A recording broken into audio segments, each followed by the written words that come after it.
Are you breeding competition? Let's talk about it on this edition of the Pest Geek Podcast. Pull out your hose and grab your can. We're about to integrate another Pest Geek Podcast. Hi, everybody. Frank Hernandez here, and welcome to the Pest Geek Podcast, bringing you the latest information on pests, products, and politics from today's leading industry sources to help you start, manage, and grow your pest control business. Hey, welcome back to another edition of the Pest Geek Podcast. I am your host, Frank Hernandez. Welcome back. Sorry for the late show, guys, but we're going through some critical growth pains here at our company, and there are things that it's like Murphy rides with me. We've just had where we're growing, where our business is growing, and more people are calling. And I had hired a guy to start handling a lot of that, but he didn't work out. Then our vehicle, one of the service vehicles, are in an accident, so we're down one vehicle. I've been with a miserable cold for the last 2 weeks. Everybody in my house is sick. And you can understand why I would probably sound in the last couple of podcasts a little irritated. But if you expect to listen to a podcast where somebody is telling you everything is always fine, nothing goes wrong, and you can just have success and victory over everything, you're kidding yourself. It doesn't happen. And there are a lot of things that happen in the business world besides, and a lot of the things that are happening don't even have to do with customers. Customers are not complaining. We're not suffering with the customers. But it's just the growth, the internal issues that you have to deal with. And so it's part of growing a business. I've been there before, I've done that. And you think you would get used to it, but you don't. You still have to deal with new issues and new problems, and you get better at it as time goes by. But it doesn't make it any easier. And so here I am. If I start coughing or if I have to do a lot of pauses, is because I'm still with this terrible, terrible cold. My poor little boy got bronchitis, my pneumonia. My stepdaughter got pneumonia and bronchitis, and then my other daughter's sick too, and then my wife is sick. So everybody's like out for the last week and a half. It's been just crazy with just trying to function. I'm taking my Coricidin at night, and it makes me drowsy during the day, and I'm trying to function here. And on top of everything I have to do, we're still pulling some long hours. I've cut back a lot. I've cut back a lot on my hours to be more at home and to have more time compared to what I was. I'm not going to bed at 2 o'clock in the morning working anymore. Things are marching along, and I decided I needed to strategize more, be able to think more, and and we're starting to really see the fruit of our labor, what we've laid down in the last 2 years. So it's par for the course. If you want to grow, you better be ready for some heartache and pain. Even as a technician, if you want to grow, forget about running a business. If you want to grow as a technician, if you want to move up in the company, if you want to go to the next level in your personal life, it's going to cost you.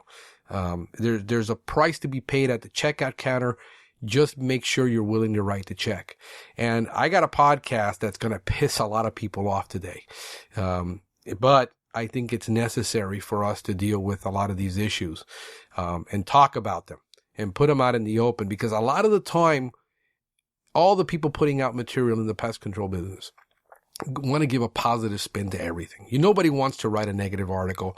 Nobody wants to put out information that doesn't cause controversy. Nobody wants to deal with the hard stuff. Everybody just wants to sell something, promote something, do something but that's not what this podcast is about. And that's not why I started it. That's not why I got into this podcast. That's not why I've been doing it for 70 plus episodes for a year and a half now. That's not why. We're going almost into a second year of doing this podcast. And I didn't start it so that I can make everybody feel good, sell advertising, put on a bunch of sponsors, and make a living off this podcast. That was never the intention of the podcast, and I've kept it that way. And I don't have advertisers, and I don't have people. I'm not asking anybody to advertise, because I don't want somebody to come and tell me at the end of the day what I can say and what I can't say. And you might not like this podcast, and you might disagree with me. You might love it. I don't know. It's not one of those things where this podcast isn't for everybody. I'm letting you know that right now, because what happens is a lot of people, well, I disagree with you. Well, you know what? Lawyers disagree. Pastors disagree. Doctors disagree. Nobody agrees 100% on anything. But I'll tell you one thing. There are people out there with more titles after their name that could be doing this, and they're not. There are people out there who have been in this industry longer than I have, and they're not. There are people out there who are in positions where they could do something better than this, and they're not. So, the reality is that I've been doing this for almost a year and a half because I want to bring something different to the industry. And I don't care that I'm controversial. And I don't care that people disagree with me. I got a pretty thick skin, guys. You can say anything you want about me, and you're not going to rattle my cage because I don't care. I'm not a person that wears his heart on his sleeve and just, oh my God, he offended me. And, I'm going to cry. I could care less. I'm out to do what I know has to be done. I want to bring change in the industry. I want to impact the industry. I want to raise the industry. I want to exalt the industry, but I'm not about to play favorites. I don't toe lines. I don't toe party lines. I don't toe denominational lines, and I don't toe affiliation lines. Just because I'm in the pest control business doesn't mean that I have to agree with every manufacturer, every distributor, and everybody out there who's, selling or is part of an association. I don't have to agree with the associations. I don't have to. I'm out to do something different in this industry. So is Frank Hernandez honked off? I am not honked off. Are you frustrated? I am not frustrated. I could come across like that because you don't know me.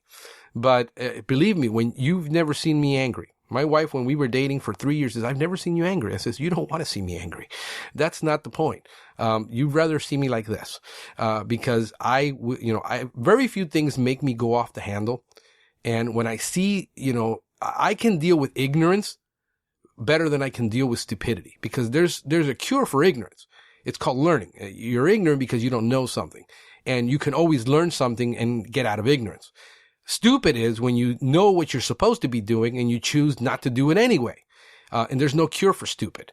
You got to decide whether you want to change or not, and nobody can change you. So, having said that and having gone through my tirade, I want to give some thanks to some people who are following us, who've been generous with their words and kindness toward us. And I got David Ward giving us a 5-star. Best podcast out there by miles. Loads of information and feels like I'm learning a lot. Eagerly await each new episode. Cheers for the shout out on the latest. Everybody's figuring out if you give me a review, you got to shout. Hey, look, if you give me a review, if you like something, if I know you're there, I'm going to acknowledge you, because I can't acknowledge you if I don't know you've liked something. You've liked one of the, we share a lot of material from a lot of people on our Facebook, on Twitter. And so, people give us a lot of likes, and, I acknowledge those people that like our stuff and like our page and give us reviews. Really do appreciate it. And also we got on Twitter, we've got Empire at Empire Control helping London and home counties to become pest free. Info at empirepestcontrol.co.uk. So in the UK, they're following us. We're getting listened to all over the world. I really would like to listen, what you have, because this podcast is, and to make this clear for people who listen for the first time, because here's what happens. People listen to one podcast and they'll make an entire assumption of what I'm about, and they haven't heard the other 70 podcasts that I put out, because that just shows a lot of people just are, Twitter mentality, that headline mentality. If I didn't like what I heard the first time on one podcast, I'll write something about it because I disagree with you. Well, you didn't listen to the other 70 that I put stuff out, and maybe you'll find something you can agree with me. But it's based on my experience. I can't talk about things that I don't know about. So this podcast is based on my experience in the pest control industry for 10 years in two categories: general household pest and lawn and ornamental. It's also limited to my geography down here in Miami, where it might be totally different than what you experience in the Northeast. It's totally different, I guarantee it. There are things you can do in lawn care in the Northeast that we can't do down here. Organic lawn care can't be done down here. Not when you have rain, heat, and humidity 365 days a year. We're subtropical. So totally different than in Arizona. Totally different than in the Northwest. So this podcast is an experience that I'm sharing, and I'm sharing what other people also do all over the country. And I want to listen to people all over the world. If you've got something that is unique to you and you want to talk about it, I invite you to come on the podcast. See, I've opened this microphone up to everybody, and I've opened up the lines to people to contribute something to the society. But you know what? A lot of people who have the experience and have the knowledge aren't willing to share it. A lot of people have, I've talked to many manufacturers to talk about their product. Well, they can't because they have media policies. So they can't come and talk. Universities, people don't have the time. So, it's one of those things where you want people to participate. You want to hear other people's view. And yet the people who have the information and have the knowledge aren't sharing it. And a lot of times people don't want to, because they say, well, if I give away our secret or whatever, then, we're just not going to be able to be competitive. And it just goes to show you where the industry is and where people's mentality is. The educators that have the information want you to go and take a course and get a degree, when most people out here that are on the listening to the podcast, who are techs in the field, are starving to death for knowledge because they don't get it, and they don't have the time to go get it, and their bosses won't give them the time to go get it. You see where the problem is in the industry and why we got to talk about these issues and why I'm going to bring this stuff out in the open? Because the industry needs a change. The industry needs to change. The industry is stuck still in 1970 for the most part in a lot of places. Not everyone. I don't paint with a broad brush to tell everybody that they're doing it wrong. I'm just telling you what I see and what I hear from a lot of people that I talk to on a daily basis. I meet a lot of techs in the field. I'm not one of those guys that's out in the field and sees my competitor and, flips him the bird or, whatever, because I think he's my competitor. I'll go and talk to him. And I say, what are you struggling with? What do you do? Look what we're doing over here. You got your customers. I got mine. I got 1.8 million people to choose from, and I can't penetrate the entire market. So I don't have that chip on my shoulder. I'm not that kind of person. I meet people at I'm standing in line at the supplier, and somebody says, hey, I'm struggling with this, and ask the person. And most of the time they say, here, ask Frank. He knows. And I tell him.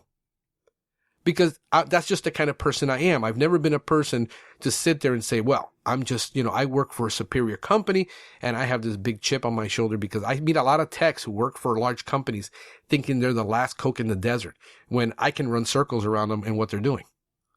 So, that attitude sucks and it needs to change.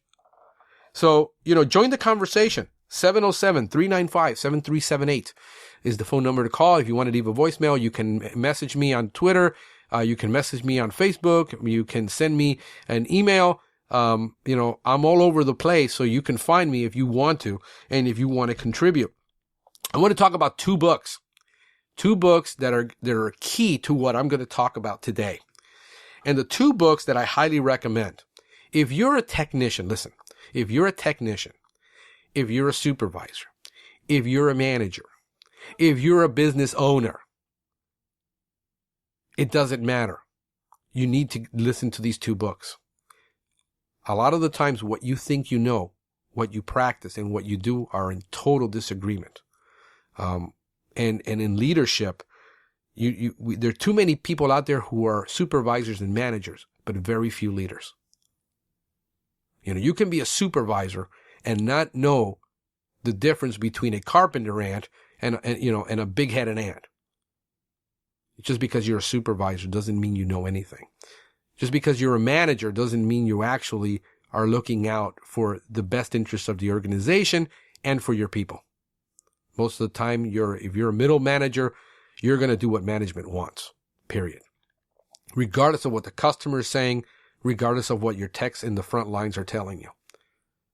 You need to become an effective leader, and leadership requires work, but it also requires knowledge. The knowledge is out there for you to become an effective leader. 2 books I'm going to recommend: The 5 Levels of Leadership by John Maxwell, which we're going to discuss and highlight on this podcast. The second book is Good to Great by Jim Collins. And what Jim Collins focuses on his book, Good to Great, is actually the 5th level, the highest level of leadership, and how you can start working towards that. You might never achieve that level of greatness. You might not be the next Procter & Gamble. You might not be the next Arrow exterminators. But let me tell you, you can be the best little company where you're at. Even if you only have 5 employees, they can be the most productive, happiest, most loyal employees that you'll ever have. Never despise the day of small things because you're not as big as the other person, or because a lot of people don't want to grow in this business and they don't want to hire people because they've been in the business and they've seen all the nightmares and they've seen everything, and that's their experience, and they think that's the way it has to be. And they don't hire techs and they don't grow and they don't want to grow, not because they don't want to, because they're afraid to, because they got to deal with everything. Listen, it's part of the game. The way I see business is a game that I got to get good at playing. That's it. And I work hard at getting better. I don't say I'm the best because I can't quantify that. I know I'm not the best. I know there are people out there who are way better at this than I am. But I wake up every morning saying, how can I be better today? What can I improve today? If you improve 1% per day, you will be 35 times better by the end of the year. You focus on small things and small changes, small improvements, incremental. The problem is we want to see results overnight and we want to do big things. And we forget that the little things, the little steps that make a difference. 2 great books by Good to Great by Jim Collins and The 5 Levels of Leadership by John Maxwell. I highly recommend.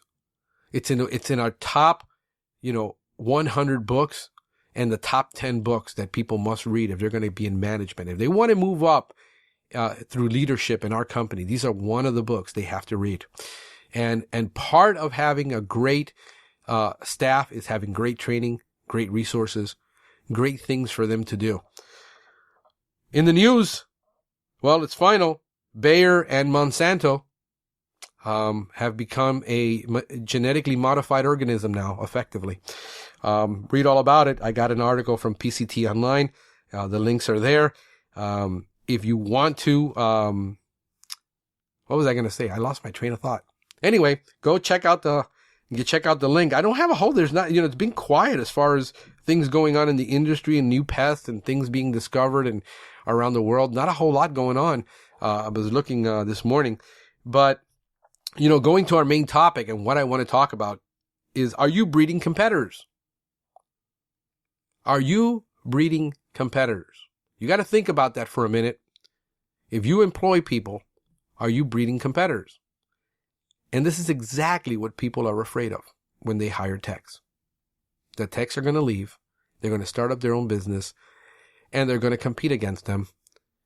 And they make them sign all these non-competes and all these agreements and all these, non-disclosure agreements, and thinking that the agreement is what's going to keep people from doing that. And I gotta let you know that you're kidding yourself. Zig Ziglar wrote, give enough people what they want in life and you will have everything you want in life. I think, to me, that is probably the best advice that I ever got when I started out in the business world. To me, a man like Zig Ziglar was the Mr. Rogers of selling. That man, Mr. Rogers, inspired more kids than you'll ever know. And this man, Zig Ziglar, has inspired more people than you ever know. And if you study his life and why he did what he did, you will find that there's a lot of rejection and hurt. And that makes people respond in two ways. You either get better and prove everybody wrong, or you crawl into a ball and die.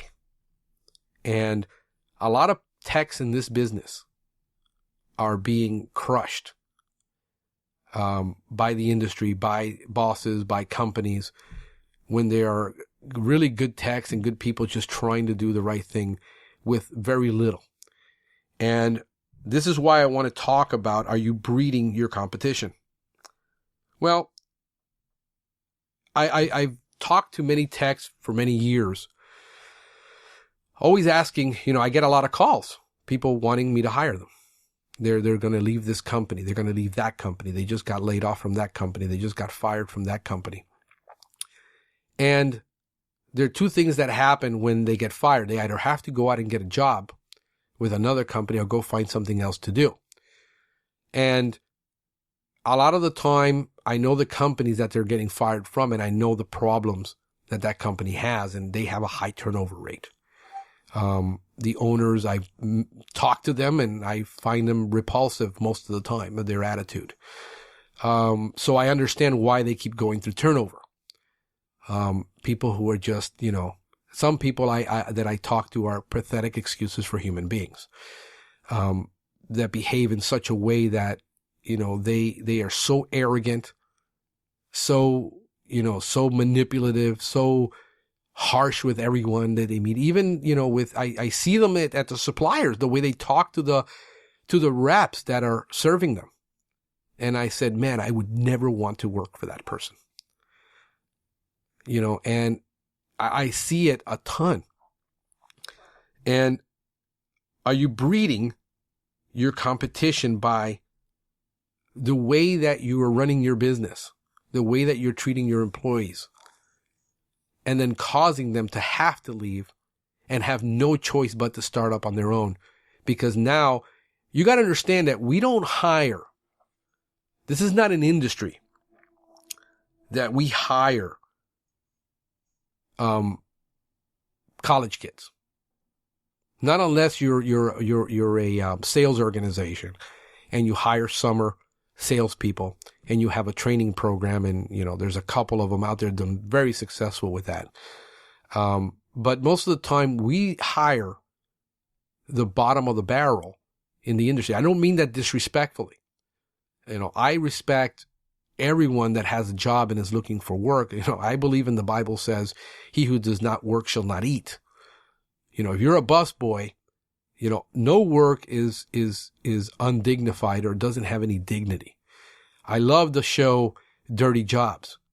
I used to love that show, Dirty Jobs. I don't know if it's still on or they canceled it or they're doing reruns, but I don't get a chance to watch that much television, but I loved it. I loved to see how people made a living from seemingly repulsive tasks that nobody else wanted to do. And some of them got very rich doing it. So there's no such thing, but we have to acknowledge that we don't go out to major universities to hire techs. As a matter of fact, I am in one of those guys that believes that the industry should become more regulated by requiring prior education and certification before you can become a pest control technician. I know that I told you at the beginning, this is going to piss a lot of people off. But what you have out there is certified operators, CPOs, business owners, hiring people, giving them a truck loaded with chemical with very little training and saying, here, mix this way, mix this that way, spray it, and, we'll see what happens. That's not training. That's suicide. And so many people do that. There's no certifiable training that any technician that you put on your website, that you have the highest trained technicians. And when was the last time you actually trained them? I mean, I see that. People getting in. And 3 days later, 4 days later, they're out on a truck on their own because the guy just showed them how to mix 4 chemicals in a tank and says, here, spray this everywhere. That's your job. You're a spray tech. And I'm just one of those guys that believes, like, you know, you couldn't be an electrician and be a certified electrician if you don't go and take a course, take an exam, and become certified. You can't be a nursing assistant without taking a course, becoming certified to touch somebody's mouth. You can't become a plumber. And all of these are, you know, we are in, it's a vocation. It is learned mainly through an apprenticeship. But the problem is that a lot of people are being put out there, being not trained, not knowing what they're looking at. Don't know the difference between an American cockroach nymph and a German cockroach nymph. Misdiagnosing, mistreating, customers frustrated, applying chemical where it can't be applied, breaking all kinds of laws, and they don't even know it. That's the sad part. It's not like they're doing it sometimes intentionally. They were put out there and told, this is what you do. There are no schools churning out pest control technicians.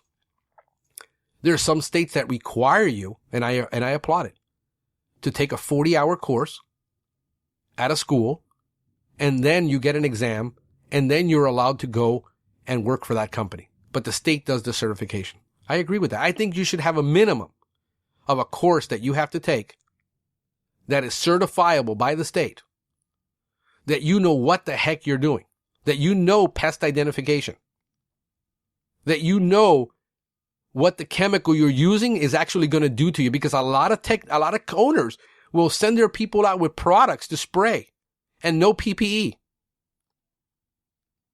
They don't even teach them that it's important that you wear your PPE, that you don't spray and you don't miss without a respirator. That's all these shenanigans are going on in our industry. And guess what? There aren't any inspectors. There aren't enough people overseeing it. It's almost like the Wild Wild West in some places. I know it is down here.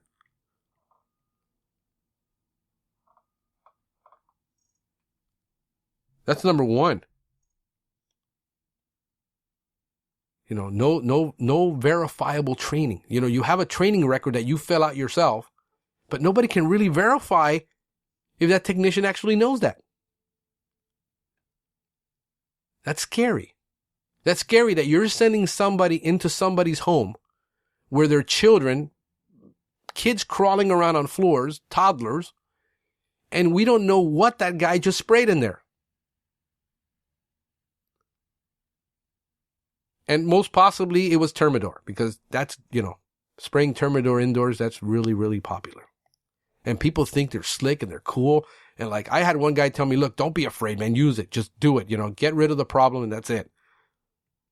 That's crazy talk. So you're not hiring people that potentially have a future. They don't see a big future for themselves. They maybe have a high school diploma. They've worked in dead-end jobs and they're looking for, that's how most of us got into this business. We were looking for a job. We needed to put food on the table. And we went to a company and they said, I'll hire you. And we're so excited that somebody hired us. I don't blame the person being hired. I blame the person doing the hiring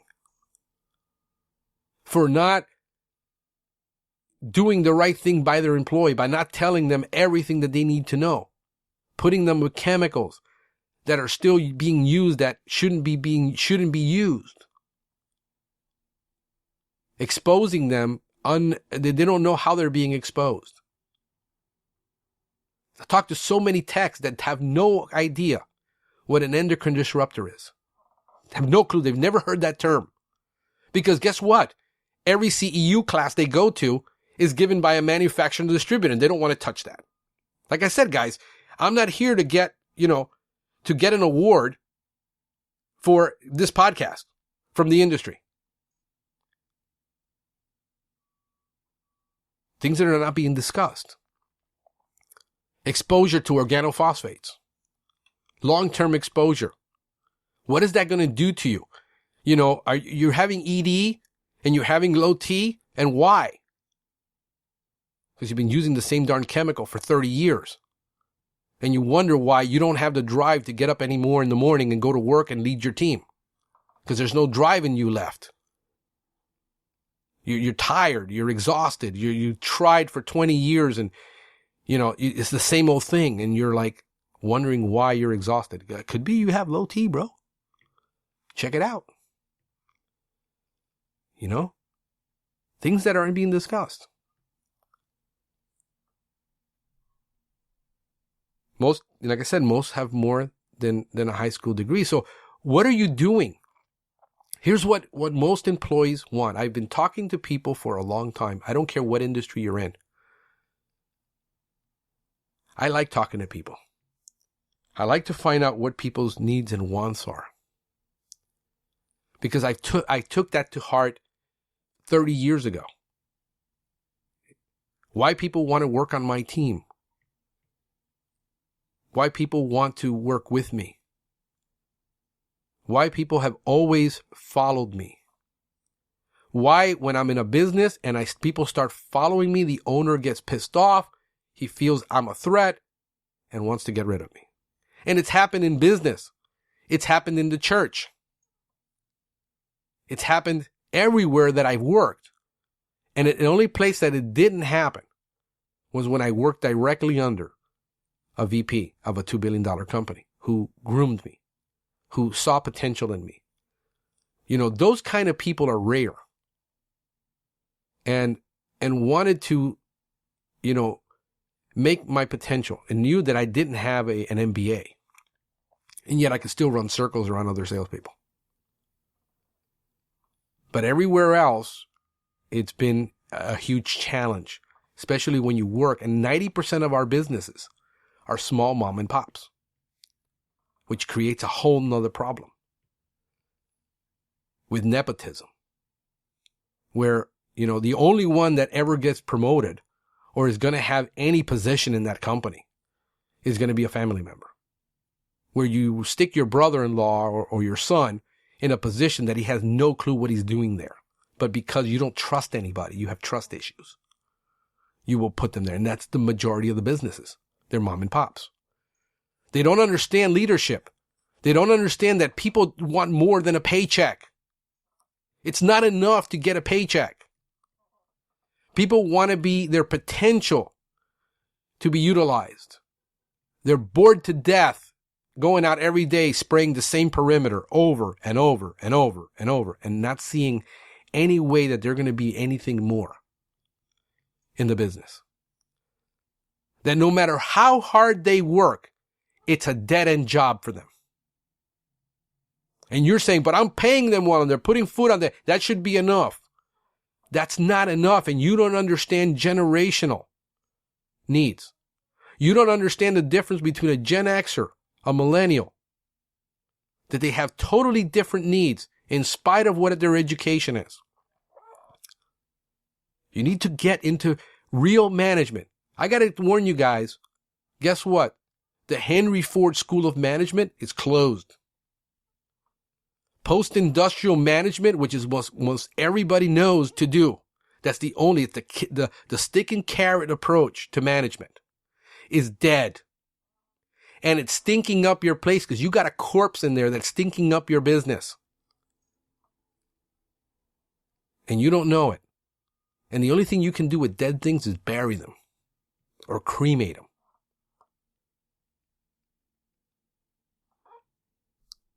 What techs want? Number one is they really want training. They don't want to go out there and feel that they're an inferior tech to the other techs around them. You go to a conference and all of a sudden a big company shows up with 20 of their techs in nice uniforms, polished, they have answers, they know what they're talking about, and your tech is sitting there with a crummy old uniform, looking like, he just crawled out under, a crawl space. And he has no clue what these guys are talking about. And he's sitting in meetings and he doesn't know what he's talking about. They want training. They want to be able to elevate themselves, even if they don't have an education, a formal education. They want to be listened to. They're on the front lines taking all the crap from all your customers. And there's a huge disconnect between the office staff and the field staff. Field staff feel like nobody listens to them and they're in the front getting their teeth kicked in. And office staffs feel that the purpose for their existence is to be served by the field staff and the customer. How many times do you call a business and the account receivable or the account payables person thinks that somehow they're doing you a favor by answering the phone? What an attitude. Does that attitude prevail in your business? Or does the person realize that the purpose for their existence in that office is to serve someone, to serve the front lines and to serve the customer, and not the other way around? There is a lot to be said for servant leadership, where we realize as owners that we are there to support, train, lift the morale of those people that work for us. We're not there for them to cater to every whim that we have. That's not their business. If you take care of your people first, your people will take care of the customers. Some people have the other way around. Our number one job is to take care of the customer. No, your number one job as a business owner is to take care of your people. Provide for your people. Give them security. They don't need to feel like any day could be their last day. You got that type of thing going on in your business, you're shooting yourself in the head.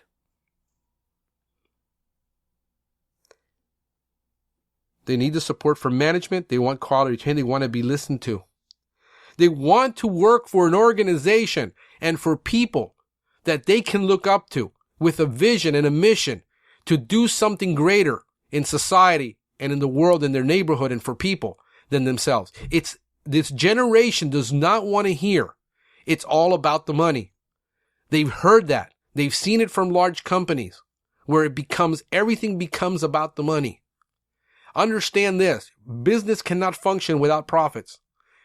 Business cannot function without sales, without cash flow. But that should not be the motivating driver. This younger generation of Gen Xers that are in the business, that are probably my age, in their 30s and 40s, need something more than a paycheck, and it's not all about the money. And if you're going to hire the next generation, know this, that they care even less about you.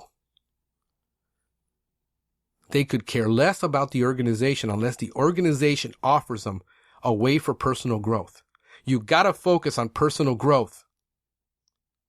It's not about what you did, what your parents did, baby boomers have a totally different mentality. And most of their kids don't want anything to do with that mentality.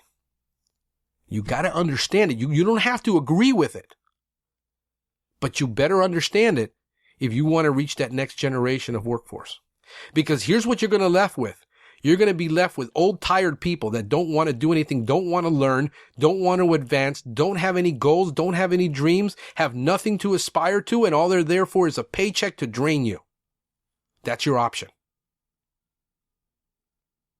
I told you, this isn't want to be one of those podcasts that you're really going to sit there and love. But I think we have to look at this.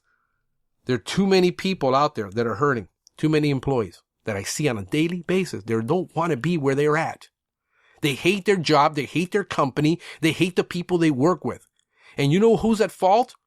The owner is at fault. The owner always takes responsibility for what happens in his organization. Everything that is good, he can attribute to everybody else because they help pull it off. But everything that goes wrong, it's under his watch. And you have to learn to accept that as a leader. If you're going to be a top-level leader, you can't put blame when something goes wrong and say, well, it was because of this. No, it was because of me.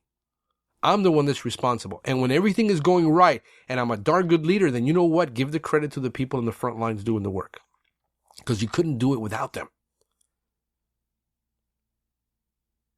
Too many people have too big egos. You can't do that.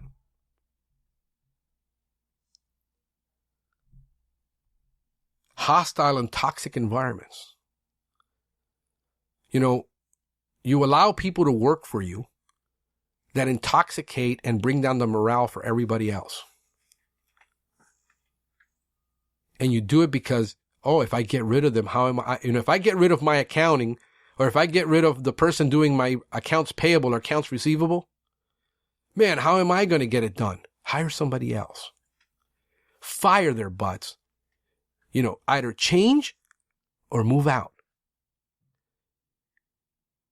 4 simple rules about leadership and management. You got to get the right people on the bus. You got to get the right people in. Number 2 is you got to get the right people in the right positions. And number 3, you got to get rid of the people that are not stepping up to the plate, not learning, not wanting to do, and replace them with better performers. You know what brings down the morale most that I hear constantly from techs is that they're out there working 10, 12, 13 hours a day to make sure the job is done right. They're taking their time and they're putting in because they get paid on production. That's a big problem in this industry when you're only paying on production. It's the only industry I know that does that. And you pay on production and they're out there working 10, 12 hours because they don't want the callbacks. They'd rather work the longer hours, not to get and then you get the guys that go in at 7 a.m, they're done by 2, they're home by 3, and they got a ton of callbacks. I see it constantly. I had one of those guys working for me and I told him, no, you're going to work from this time to this time you're in the field. You should be taking more of your time. You're rushing through your jobs and I'm finding errors in your work. You need to stay from this time to this time because I'm paying you in excess of $15 to $20 an hour to get this done. So you will stay and work. And they go home early and management doesn't see it. And management sees it and they turn the other cheek. They turn the other way. And they don't deal with it. And the morale sucks.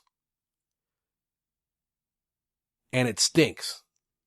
And it's reflecting on the work. But as long as they're cranking out the work, which is what you care about, you're focused on production. Nobody cares about the quality in that business. And what happens is if the owner doesn't care and the employees come to you with it and you tell them to go stick it in their ear because it's none of their business, you just shot yourself in the head. You right there, that 13-hour guy that's working, he's going to be your competitor in the next 2 years. And here's what I see with a lot of guys call me and say, man, can you give me an opportunity to come work for you? I will work long hours. I will do whatever it takes. But I know that if I ask my boss to get my CPO license, to get my certification, I'm going to get fired because everybody who's asked for it has gotten fired. There's no way up. I'm in a dead-end job. And when I ask to get my certification, they know that they're going to go out and compete. And then what they want me to do is come work for me for a while so I can give them their certification. It's constant. The constant here of that. That 13-hour guy, you're going to get stuck with the crap workers and you're going to lose your best guy because you're not willing to get rid or step up to the plate and tell those guys you will work these hours. You will do your job right. So the guy who gets no callbacks and the guy who gets 10 callbacks gets paid the same. There's no incentive to do better. You got to learn to reward the behavior that you want. If you're rewarding bad behavior, you're going to continue to get bad behavior. Fire the slackers. Get new people. Get them up. Make a bonus. Everyone who is this many callbacks gets this bonus. This person who gets this many callbacks doesn't get a bonus. Period. You got to reward the behavior that you want. You cannot continue to reward the behavior you don't want.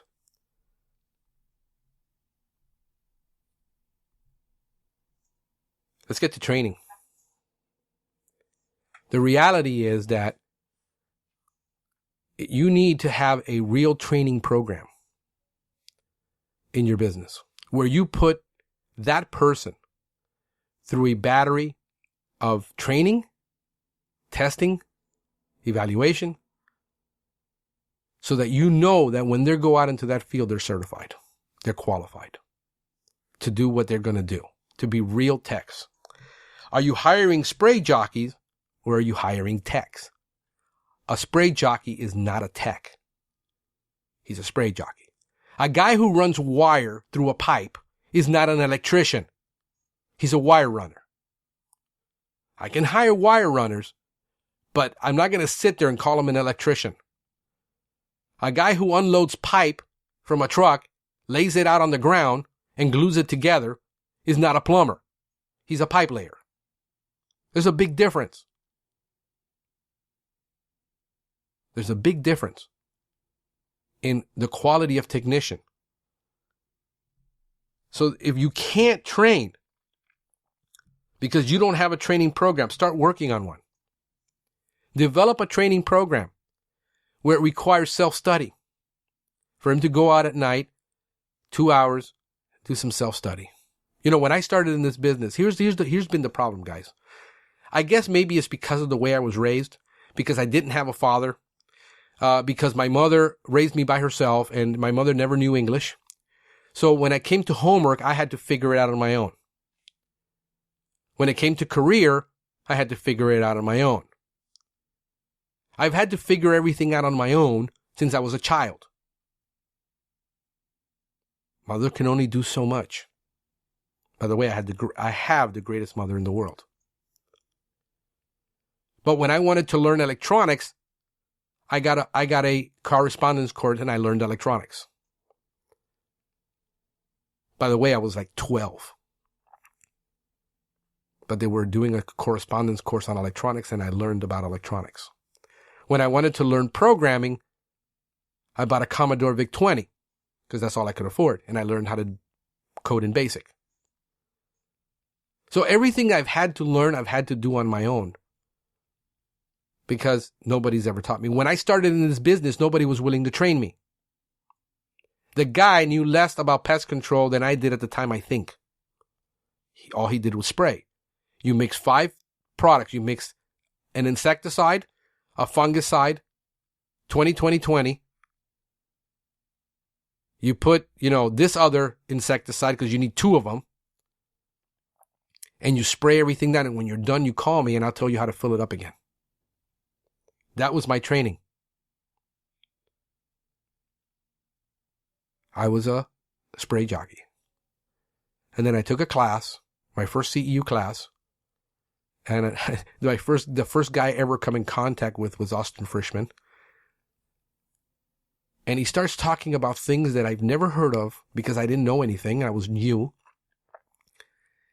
And he opened my eyes to something and I said, wow. And then here's what I've observed, because I'm one of those guys that I appreciate real experience, real knowledge.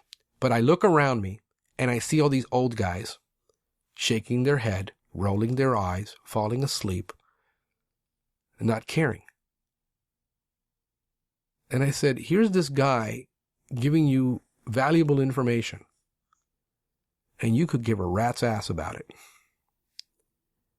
And then I would hear the comments, can't do it, nobody cares, why go through all that trouble, why learn anything? And here they are, and those are the same guys that own the business, and the sad part is that the people that they brought from their company are sitting next to them. Guess what attitude they're going to have? The same crappy attitude you have. I'm telling you, I've seen it. I've seen it for a decade. I go to these classes, and I see people. I have people come to me and I give the classes now. And they're rolling their eyes, telling me it can't be done. I said, you know what? You don't have to agree with me, but don't come tell me you can't do something that can't be done when you haven't even tried it.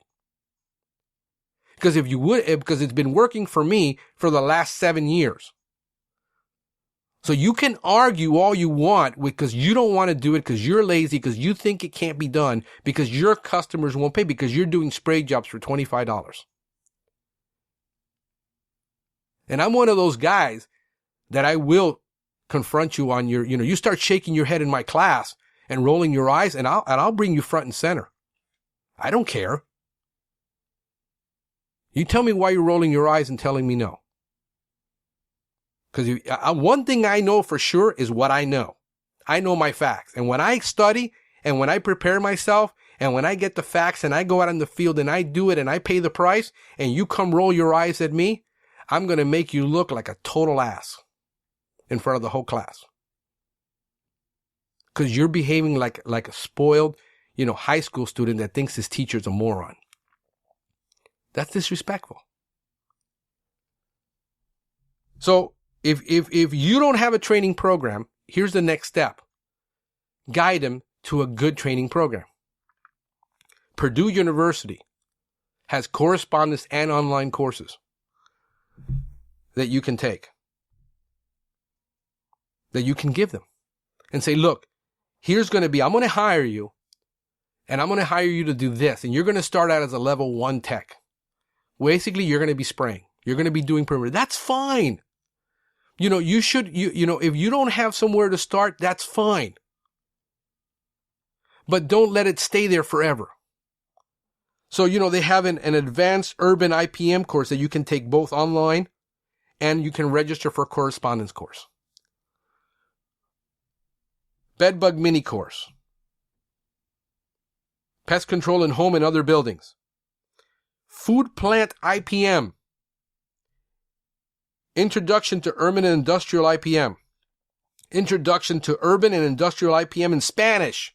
So if you tell me people, oh no, they don't understand English, there's a course for them. IPM in public buildings and landscapes. Invasive borers IPM. National wildlife, termite and other pest destroying, wood destroying organism. Truman's Scientific Guide to Pest Management. Talk about an awesome book that you should have in your library for training. In turfgrass IPM. And you tell your people, look, you take those courses. You learn. And as you pass each one of those courses, guess what? I'll reimburse you the tuition. And every time you pass a course, and every time you get better, I give you a raise. So every time you pass that course, if you complete the entire course, it might take you 2 years. But guess what? You're now a master technician at that point because I will invest time in you to train you. But if you're not willing to invest time in your people, you're not willing to, guess what? Somebody else will. And you know what? If you work for a company that doesn't want to train you, that doesn't want to invest in your education, and doesn't want to give you the opportunity to learn, then here's what you do. You go pay the price. You go pay for your own course. You go pay for your own books. You go get the knowledge. You go get the training. You go get the education. You put it into practice. And you know what you do? Then you go find somebody who's willing to pay you for that. Because your boss earned it by not training you. There's no excuse of why today's age you cannot get the information or training you want. But if I get one of my people, I got a training course that I designed. And during the interview process, I start asking them, this is what you're going to be required to do. You're going to be required to take online courses. I want the best certified techs in the field. I don't want mediocre techs. I don't want spray jockeys. I want techs that know what the heck they're doing. When they go up against a problem, they know either how to find the solution or they know how to solve it. And if they can't, then that's why I'm here. You try 2 times and you're failing, you should be coming into the office and say, Frank, I need help. And I'm going to get in that truck with you and I'm going to go out on the field. When was the last time you rode with your staff in the field to find out what they're struggling with and how they're doing their work and what they need help with? When was the last time you did that as a manager? Too many managers in the office all day. Managers should be out in the field with their techs. They should not be in the office dealing with paperwork and reports. Get somebody else to do that work. At the end of the day, if you've taken all those courses and you've gotten all the training, you should be paid as a master technician. The next step for you probably would be to become an ACE, an Associate Certified Entomologist. You know how many people want to take that course and their boss won't let them? You know what? Even if, listen guys, even if I had a choice between hiring a guy with no experience, and having an ACE certification, and I needed somebody to run a business, I needed somebody to run a branch, to run a crew, I'm going to get the guy with the most certifications. It matters. You know why? Because every certification I ever got, I got on my own. Nobody gave me anything. Nobody ever gave me my education. I paid for it. It took me 20 years to pay off my college loans. I went and got my horticultural certification by myself, and I paid for it. Nobody's given me anything. So there's no excuse. Second, do you reward, encourage, celebrate those achievements for your staff? When a person finishes a course like that from Purdue, do you make it a big deal? Do you celebrate it? Do you send it out to your customers and say, so and so has just become a master technician. He has accomplished this in the last 2 years. Here's his education. Do you lift up your people in your customers' eyes as the best techs in the world? If you're not doing that, and you're not exalting your techs in the customer's eyes, you're making yourself look big as you're the big shot and you're the go-to guy. And your customers will never respect your techs. The reasons techs don't get respect in the field and they constantly get disrespected is because the companies they work for do not exalt them for customers' eyes. This is the best guy. This guy's been through this. This guy's been through that. He's been here 7 years. He's taken all these courses. He's an associate certified entomologist. There is no reason why you need to call the office. You need to talk to him.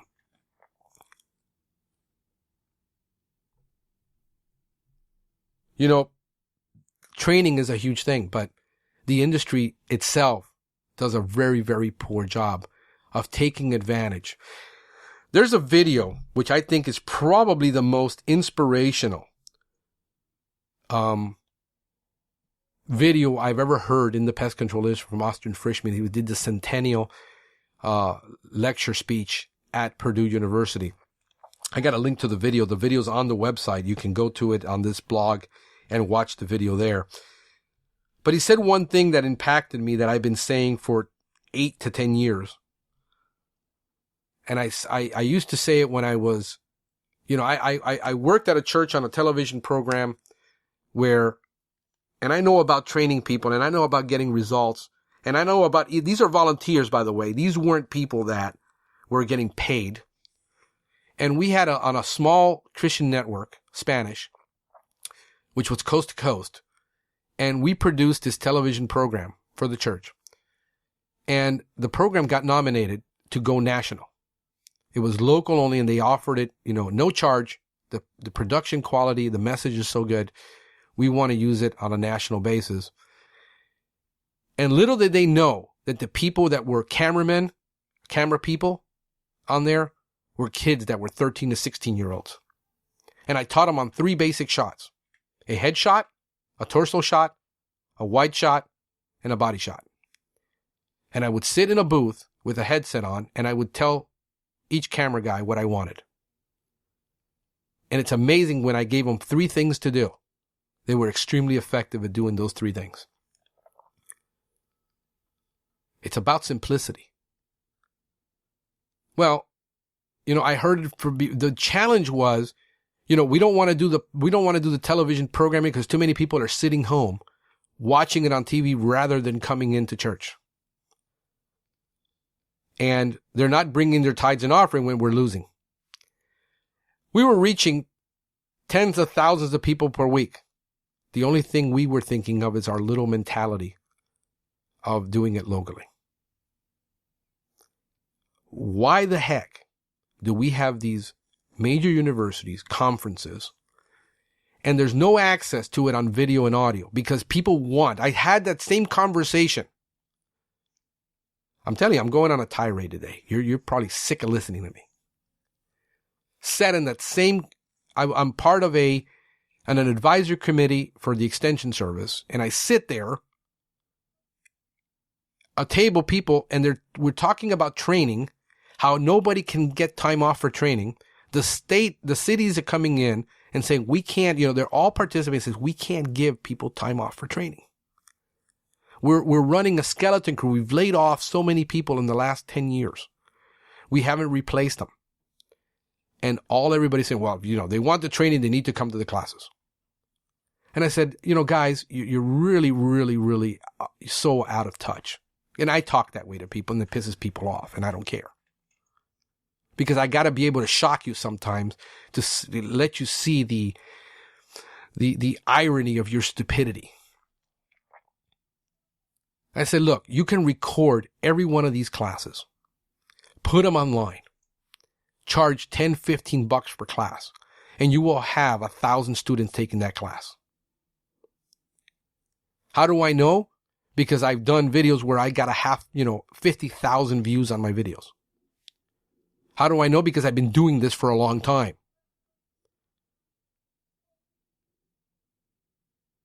Oh, no, that's too much trouble. Guys, you can do it from an iPhone. The quality doesn't matter. What people don't care about the certification, they care about the knowledge. You can keep your certification. They don't care about it. Austin Frischman comes out and he says exactly the same thing on that video. I hadn't heard it. And I was astonished, and I said he got it.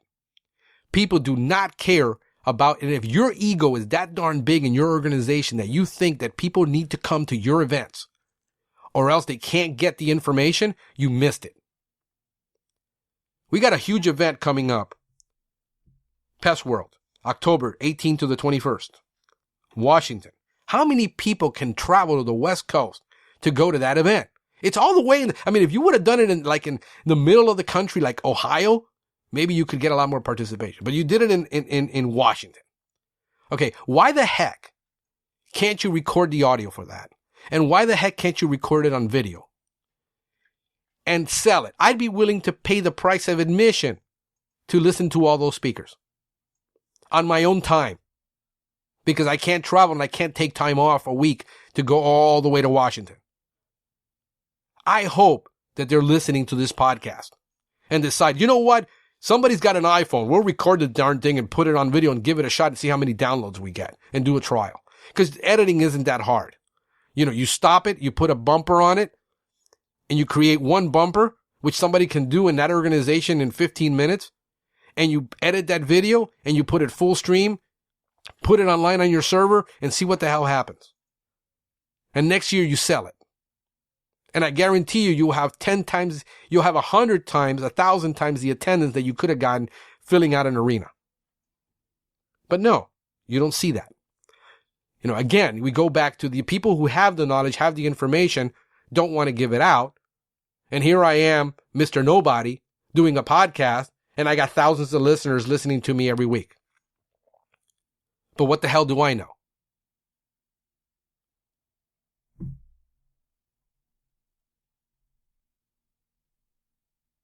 Leadership. There's 5 levels. The lowest level of leadership is that leadership where I don't care how long you've been doing it. I don't care if you've been doing it for 20 years. If you have to tell everyone you're the boss, guess what? You're not. That's the lowest level of leadership. Positional leadership is the lowest level. People have been doing it for 20 years and they're still in that position. They haven't moved up, thinking they're doing a lot. When you're telling everybody what to do, just because you're the boss and they have to listen to you, you're not the leader. Level 2 leadership is when people follow you because they want to follow you. And guess what? That leader in your organization might be one of your techs. It's not you. He knows more about leadership than you do because he's the one that has time for other techs in the company. When they have a problem, he says, I'll go with you. Do this, do that. He's always giving advice. He's always teaching someone. People always come to him, and you're getting so annoyed by it because you're not a level 2 leader. You're a level 1 leader, even though you're the boss. Level 3 is when you're pretty much getting other people to follow you because of what you do, because you're good at what you do, because people know that you know what you're doing, and they're willing to follow you, and they want to follow you because they want to learn from you, because they want to be better, because you're the one setting the example. That's when you know you're a good manager. When you're good because people are following you. Because you don't have to, they're not following you because of your position or your title. Very few people ever make it to level 4 and level 5. Level 4 leaders are big egos. They can get people to do things, but they're always taking the credit and blaming somebody else for it. Level 5 leaders are those that inspire everyone around them to be better, to do more. They get followed because of their character, their person, what they're able to do in other people. They develop, their life's work is to develop other people and to make themselves obsolete. Getting out of the way. Classic example of that would be Virgin. Look at what Virgin's done. Look at what Southwest was able to do in the midst of where every airline sucked.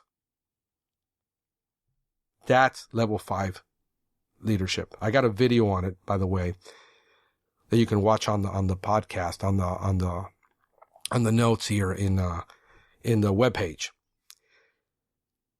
And now you're going to have to be ready for something you really don't want to hear. Save the best for last. Whether you like it or not, like I said, the post-industrial management age is dead. You better be ready for self-management. And you know why? Because in the pest control business, it's already being done. Most techs are out there self-managing themselves. Nobody's managing them. Nobody knows what they're doing. It's not like you're in an office where you can see the quality of the work. You don't get to see the quality of the work until somebody complains about it. See, techs are already used to working on their own. They're used to working with very little supervision. There's no interaction between office and them in the field. Sure, you put a GPS on their butt, so what? You still don't know what they're doing. And this is why techs find it so easy to be able to go out on their own and do something because they've been doing it on their own for the longest time. You want to see a company doing what is known as holacracy and doing it with excellence. Zappos. Take a look at Zappos.com. I got a link to the About Holacracy, a company that was just bought out by billions of dollars by Amazon. They're not a technology company. They sell shoes and accessories online. Go look at what they're doing. Go look and be inspired about what real leadership looks like and how to grow a company. I'm telling you guys, it's hard. I'm not telling you it's easy. It's hard. It's hard interviewing 100 people, 200 people to find that one person that actually qualifies for what you want rather than just taking a warm body. It's hard. Nothing about this is easy. Nothing about this is going to be overnight. But little steps, incremental steps in the right direction make big impacts later on. I'll leave you with that. And until next time, you have a great one. Thank you for listening to the Pest Geek Podcast. If you have enjoyed the Pest Geek Podcast, please give us a rating, write a review, or subscribe to the channel. You can join the Pest Geek Society by visiting pestgeekpodcast.com. Thank you for listening. See you next time.